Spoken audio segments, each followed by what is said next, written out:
অনেকদিন আগের কথা, এক জঙ্গলে বাস করত একটি টুনি এবং সেতে দুটি ছোট ছোট ডিম পেড়েছিল। বদমাস দুটো কাক বসবাস করত। একদিন কাকের আর স্বামী স্ত্রীতে তাদের দুজনের মধ্যে কথা হলো। অনেক দিন হয়ে গেল ভালো মন্দ কিছু খাওয়া হয়নি, বুঝলে? কিছু যদি ভালো মন্দ পেতাম তো তৃপ্তি করে আনন্দ করে খেতাম, বুঝলে? ও, তুমি এই চিন্তা করছো?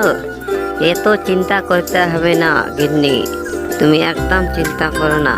আমি কালকে ওদিক দিয়ে আসছিলাম, জঙ্গলের পাশ দিয়ে একটা টুনি এবং তার দুটি ডিম আছে বাসাতে। কিন্তু এই ডিমগুলোকে আমরা কিভাবে চুরি করে নিয়ে আসবো? তোমার মাথায় কি কোনো বুদ্ধি আছে? তুমি বের করো। ও তাই, তাহলে একটু দাঁড়াও, একটু আমি ভালোভাবে ভেবে নিই। হ্যাঁ হ্যাঁ হ্যাঁ, আমার মাথায় বুদ্ধি এসেছে। চলো আমরা একটা কাজ করি, কালকে আমরা দুজনে কাঠুরের কাছে যাই, আর কাঠুরের কাছে গিয়ে আমরা একটা নকল ডিম বানাবো, আর বাসায় গিয়ে রেখে দিয়ে চলে আসবো, আর আসল ডিমটা নিয়ে চলে আসবো, আর দুজন মিলে মজা করে খাবো। বেশ মজা হবে, তাই না? তবে চলো গিন্নি, আমরা এক্ষুনি বেরিয়ে পড়ি। এরপর তারা দুজন মিলে সে কাঠুরের বাড়ি সন্ধানে বেরিয়ে গেল। কিছু দূর যাওয়ার পরে সে কাঠুরের বাড়ি পৌঁছালো আর কাঠুরিকে গিয়ে বল, আরে কাক ভাই, আমার কাছে তুমি কি মনে করে বলো? বলছিলাম, তুমি এত সুন্দর সুন্দর কাঠের জিনিস তৈরি করতে পারো, আর তুমি কি তৈরি করতে পারো বলো? আরে একবার বলেই দেখো না আমি কি তৈরি করতে পারি। তোমার মনে যা ইচ্ছা আছে সেটা তুমি বলো, আমি তোমাকে তৈরি করে দিব, কেমন?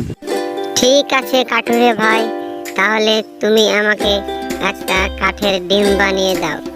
ঠিক আছে, একদম জলদি জলদি বানিয়ে দাও। এরপর কাঠুরিকে দিয়ে সে কাঠুরি একটা ডিম তারাকে বানিয়ে দিল। সে ডিমটা মুখে করে নিয়ে চলে গেল সে টুনির বাসায়। এদিকে টুনি তার বাসার সামনে আছে, এদিক ওদিক ঘোরাঘুরি করছে।